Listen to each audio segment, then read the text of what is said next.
What is going on, everybody? Welcome back to another episode of the Mellow Mondays podcast. Today, I wasn't really sure where to go with things. I had a few things on my mind this week, but I think I kind of narrowed it down to this whole idea of, I don't know, taking risks in life. And I think it all came about through this trip me and my girlfriend took kind of midweek this week. We went to Arches National Park, which is kind of crazy. We live in a place where literally, I think Arches is like 2.5 hours away. It's not that far. And we tried to go last year, and they had been closing the gates super early. We didn't realize that you had to have like reservations now. So whatever, we got reservations. We were able to go, and it was insane. Like, it was super cool. When we tried to go last year, we went to Canyonlands National Park, which was another national park kind of in the Moab area, maybe 30-40 minutes away. It was super cool too. So we didn't really know what to expect. My girlfriend had been to Arches before, but I'd never been. So we get there, and it's amazing. The crowds are super low. We're still kind of in that weird off-season time where it's not quite summer season, but winter season just kind of ended. And we were able to have a great day. I got photos of like every arch that we went to with almost no people in them. Like, we did these crazy hikes and whatever, and it was sick. And so we went to the most famous arch last, which is like, I think it's called Delicate Arch. And you walk up this pretty steep grade for quite a ways, and we had already hiked, I think, like 10 miles at this point. We're both pretty exhausted. And you eventually get to this spot. It literally looks like Mars. Like, it's insane. And then you kind of walk up this steep, narrow corridor. How do you say that word? That's a tough word to say. Whatever. This steep walkway. You know what I mean? And literally it just opens up to this crazy arch in the middle of this huge, like, steep canyon drop off. Like, it makes no sense. It's cool, like, how this arch was formed over however many years or whatever. But I was having this feeling or these thoughts or whatever during this trip of like, man, it's pretty cool that we're able to come out here and experience these places and things that, in all honesty, like, most people in life don't get to experience. And so, one, like, there was kind of this, I don't know, gratitude or thankfulness or whatever of like having the ability to live in a country and have enough money and a job and whatever to where we're able to kind of pursue these various dreams and get to go experience these different life things. I've been incredibly fortunate in my life to have some experiences like that, and many, many trips and vacations and whatever. And so I think that is kind of fresh on my mind. And then my girlfriend also just got a new job. And I think I've kind of just been thinking, like, yeah, I don't know, having these feelings of like what it means to put yourself in a position to live your life how you want to live. Through kind of this concept of like taking a risk. And it just got me thinking about past decisions that I've made and like why I am where I am today.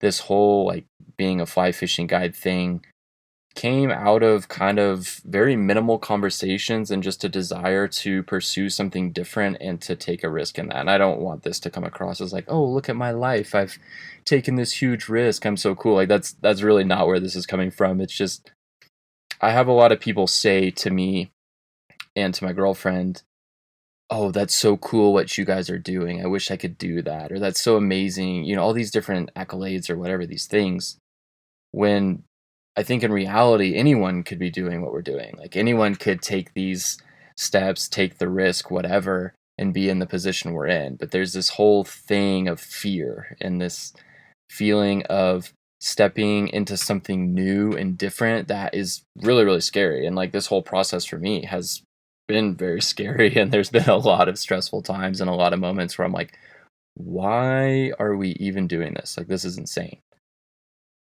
But I think if we can get past that fear, we can really open a lot of doors to our life. Like, we can really structure our life in a way that allows us to experience things, to try new things, to not be afraid of failure, that sort of thing. And I kind of want to go back a little ways to kind of my schooling in like the touring industry. So I have a degree in youth ministry, which is kind of crazy. I was going to be a youth pastor while in school. I got hooked up into like doing production work and specifically lighting and that sort of thing for concerts, events, whatever, and just fell in love with it. And I totally shifted my career. Luckily, I had advisors and all these people who allowed me to kind of step into that new role and to not get stuck into just getting my degree, going into a field that I really just wasn't passionate about anymore, and to pursue something that I really enjoyed. And so ended up graduating, getting a job with a company in Kansas City doing production work.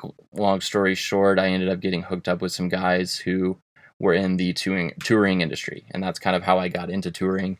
I got a call one day about a guy who couldn't make a tour, and I, for whatever reason, came up and said, "Hey, do you want to do this tour in like a week?" And I said, "Sure, let's do it." So I kind of took that risk, got on a tour bus for the first time, experienced a bunch of new things, and that just led one thing to another. Eventually, it was time to make a decision if I wanted to tour full time or not, which I did. The most logical way to do that is to move to Nashville. That's kind of the touring mecca. It doesn't mean you can't tour from other places, but that, for the most part, is where you should be if you want to tour, especially in like the CCM country kind of world. That's pretty much where every bus call is. And yeah, had an opportunity to move to Nashville, and it was just a hectic experience. Like, we had my first arena tour rehearsals, and then I had to fly home for a family death. I literally packed up my things in a storage unit, drove to Nashville, moved into my house, and the next day left for bus call for the biggest tour I ended up doing, which is kind of crazy. And that is one of those first moments of like taking this sort of risk and going out on a limb. Like, it's hard for me to move to a new city and not have friends, not have community, all these different things. Like, I was really stressed about that. I was nervous. It was tough, like those first months, not knowing people. Luckily, I was on tour, so it was a little different, but it still was that initial moving away from family and friends and this comfortable sort of life that you've built in order to chase another dream that is as important as those other things. And looking back, I'm super thankful I did it, and it just led to meeting up with the artists that I toured with for a couple years and that sort of thing, meeting all these people, having these experiences. I mean, literally traveling the world, getting paid, and experiencing a lot of really cool things I honestly never thought I would experience. And then moving into kind of this new transition. I've talked about it kind of in the earlier podcasts of this season, just getting laid off because of COVID and that sort of thing, being forced to reevaluate your life and realize, like, okay, I've done the traveling, I've done these things. It was fun, it was exciting. I have the stories, I have the photos, whatever. But now I am ready for something different. And that was kind of that next tangible step of like, okay, I'm going to do something different. I don't know what that is, but it's going to work out. Kind of having that belief. Like, I don't believe in like the law of attraction and like I don't know, maybe The Secret or whatever by Oprah, is that what it is? Maybe I'm totally misrepresenting this. I don't believe that like if I just think hard enough about something, good is going to happen. Like, that's not really me, but I do believe that if you continue to focus on something, put in the work and the time, and to just fully believe that something's going to work, that eventually it will. But that takes action in doing it. Like, you don't just get handed things randomly, in my opinion. So, but all that to say, I randomly researched this guide school to become a fishing guide. I do the guide school, whatever. During this time, I'm in the process of buying an RV. We buy the RV. It was a whole crazy story. I've already shared it, so we don't need to go into it, but buying the RV, going out on a limb once again, spending a bunch of money that I was not making because I was on unemployment, I didn't have a job, and kind of taking that risk to hopefully one day achieve this vision that for whatever reason I had and that my girlfriend was cool with going along with. And we do the guide school. I ended up talking to the manager at the shop at the time and just said, hey, what are the next steps? Like, I'm really interested in guiding for you all. And he basically said, like, yeah, the head guide vouched for you. He said, you're good. So we'll see you next year if you want to guide. And that was the only conversation I had about coming out to Colorado to guide for the following season. And during the winter, it's kind of that whole thing of like, okay, we have this RV now. I'm trying to fix it up and solve a bunch of problems with water damage and various things that I'm losing my mind over.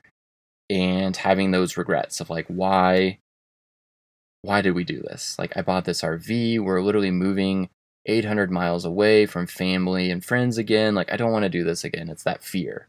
It's that voice telling you that you shouldn't step out on a limb and do something. And that can be really powerful. And sometimes you shouldn't step out on a limb and do these things. I'm not always saying you should do those things. But in this instance, I think it was definitely what we were supposed to be doing. And so the following year rolls around, we have Christmas, kind of the new year, we roll into March. I still don't really know where we're going to park the RV, which is stressful and kind of scary. Like, I find out 2 days before we're supposed to leave for Colorado that we do, in fact, have a monthly rental spot where we're staying now and that everything's good. I'm like, okay, we're going to head out there, whatever. A huge snowstorm comes in and we're not able to go right away. We have some more issues with the RV. I have to take it in. It's going to take like a week to fix, whatever, at the mechanic. Okay, fine. Sets us back a little while. And then I had another conversation with the manager at the fly shop of like, hey, I know you kind of said like I'd be able to guide for you guys this year, maybe work at the shop. Is that still true? You know, he's like, yeah, we talked. I said, basically, yeah, my word is good. Like I said, you're in, so you're in. And we didn't know what to expect. And that was probably the most dramatic and drastic change in my life that I've had, like this whole risk of coming out here to pursue an entirely different career. It's just not something that I would normally do. I'm a very calculated person. I like to have everything in order, all the right answers, everything's figured out before I do something. And this whole move and whatever was the complete opposite. It seemed like nothing figured out. I ordered a drift boat. That was another, X amount of money that I really shouldn't be spending, and all these things in this hope that like somehow this pipe dream of becoming a fishing guide is going to work out. And I get here.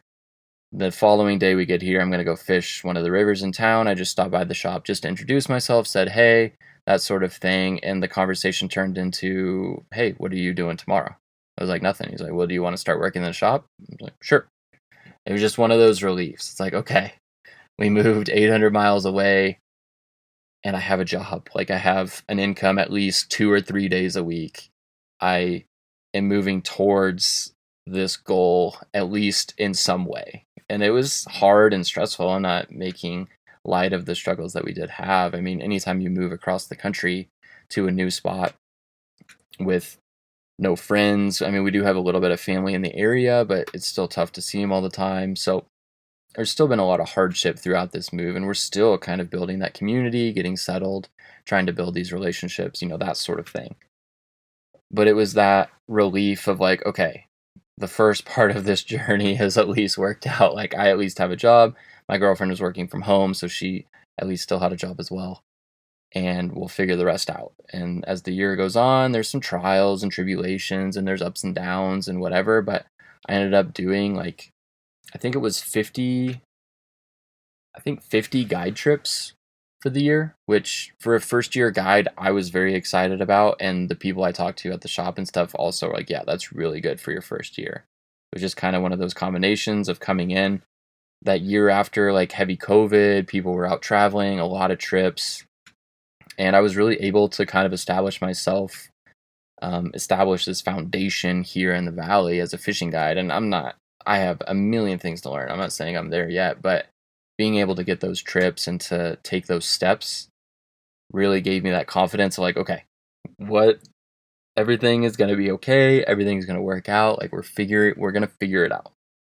And I don't know why all of that kind of thinking hit me when we were at Arches earlier this week. So we did Arches, which you've already heard about. We also went to Ouray with my girlfriend's family just to enjoy a nice day, looking at some waterfalls, walking in some shops, going to the Ouray hot springs. Just like one of those lazy Sunday afternoon days that you kind of look around and think like, man, like this is crazy that we live out here and we can just do this on a day trip. It's a long day. I mean, you got to drive, 5 hours total.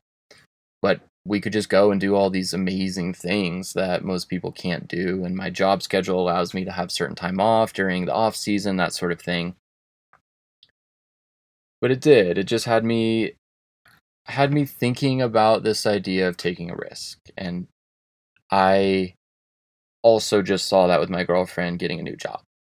She decided to look for a new job, and she's amazing at what she does, and she obviously got the job, which is sick. And I know it was a big leap for her, and it was a big leap for us, because it's like that next, anytime you start something new, it's scary, and it's like, oh my gosh, like, am I making the right decision? We get so analytical and all these different things. And door after door had been opened for her, and I'm really, one, proud of her for getting the job, but two, for taking that risk to work towards like achieving what you want to in life. And I think she's going to be really good at it. I think she's going to be able to grow in the position, whatever. Not really the point of this conversation, but all that to say, I think I've just been reminded of these different instances in my own life and my girlfriend's life and that sort of thing, of not being afraid to put yourself out there and take that risk, because it is really, really tough. And I'm not saying I'm perfect, and I know a lot of people have taken harder risks than I have, but it as I've shared many times on the podcast, I like to kind of end these discussions and topics with like a practical, like, hey, what is something that I think is important in life that I feel like resonates with other people? And it is just this idea of not being afraid of taking a risk, because it's so easy to get stuck in whatever we're doing in life, whether it's job or friends or location or relationships, whatever it may be, and just thinking this is how it's always going to be. And you always have these little dreams in the back of your head. Like I'm a Enneagram number 4. For those of you who know the Enneagram, like, I'm a dreamer. I'm a visionary. Like, I always think about these things of like how do I want my life to look? And it's obvious, it's a lot of times like these grand, like crazy ideas that aren't necessarily practical. But when you like strip that away and really get down to the foundation, the core of some of these thoughts, it's been really rewarding to step out on a limb and try new things. I mean, I never expected to be a fly fishing guide. For whatever reason, my mind went down that path, and here we are. And I love it. I mean, I feel fulfilled when I do it. I get to take people fishing. I get to do these different things that I never thought I would be able to do.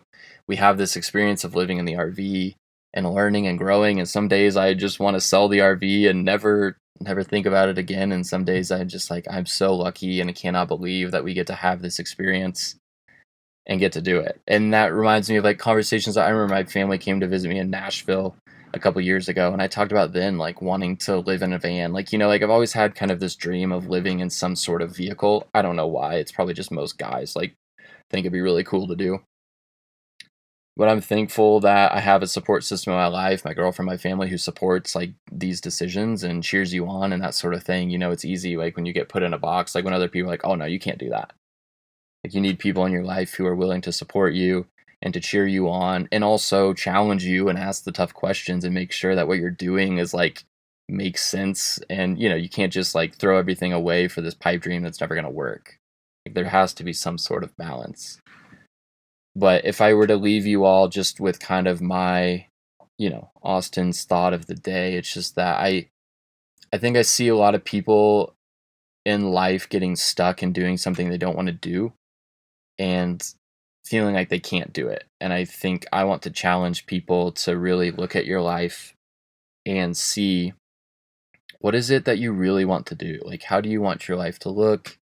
What do you want your relationships to be like? Do you enjoy your job? Is there something you could be doing that would fulfill you more while still paying the bills? Like, do you want to be financially stable? Do you want to travel? Like, all these different things. I think we have these visions, but sometimes we're scared to pursue them, because what is current and whatever is comfortable. Like, we live as creatures of comfort. Like, we don't like being anxious, trying new things, whatever. At least I don't always like that. It's hard to try something new and not be good at it and have to grow and whatever. But I don't know. I don't really know how to like sum that up in like you should go be more fulfilled or whatever. But I guess I just want to like challenge people as maybe a testimony of like, I've had 3 or 4 recent events in my life within the past 5 to 10 years that have been really defining moments, in that I was very nervous and scared to do something, and we just took a risk and it's exponentially worked out. I guess I just want to share that with you. I think there's a lot of like I think maybe we can think of like the horror stories of like, oh, I tried this new thing and then I went broke or like whatever and it didn't work out. But I want to assure people that taking these risks and trying something new or changing the way you want your life to look can work out in your favor. It can be good. And I did not plan very much for all of these things. I'm a classic overthinker, so if I think about something too long, I won't do it. And this decision to move out here and to be a fly fishing guide and to live in an RV honestly did not involve that many conversations. I mean, there were conversations. Me and my girlfriend obviously had to decide we were going to do it, but it was kind of one of those things of, hey, I think we should do this. Yeah, like it sounds cool. And then we got out here and here we are. Like I'm going into my next season. It's looking like it's going to be busier than last year, which is fantastic. And I'm just excited for how our life looks. I obviously miss my family for sure. Like I think that's been hard, feeling more homesick lately than I expected to be. Um, but it's I don't know. It's finding these trade offs in life, time to spend with family that's good and quality, and then also pursuing these dreams that you have, whether it be career wise or experiencing life or traveling, friends, whatever it may be. Um, I just want to challenge you in that today. I don't know, I hope that resonates with somebody. Hope it encourages someone who's maybe thinking about changing it up or wanting to change something in their life, but they're scared to do it. Like just coming from me, it is scary and stressful, and this whole thing has not been smooth and seamless. Like there are days where I just do not want to deal with the RV and I don't want to go fishing and all that sort of thing. But um, I've made a huge change in my life because of it for the better, and I have a much better work life balance. I have much more quality time with my family and with friends, and I've been able to see some amazing things in life that I didn't ever think I would see from where I quote unquote live. Yeah, I hope that's encouraging to you all. As always, if you have any thoughts on this, reach out to me, comment, whatever it may be, and I'd love to talk to you about it, love to encourage you, and just, yeah, help you kind of feel that peace about making some sort of change in your life for the better. And as always, it's a pleasure talking to you guys. We'll be back next Monday with another episode. And yeah, this has been another episode of the Mellow Mondays podcast. Peace.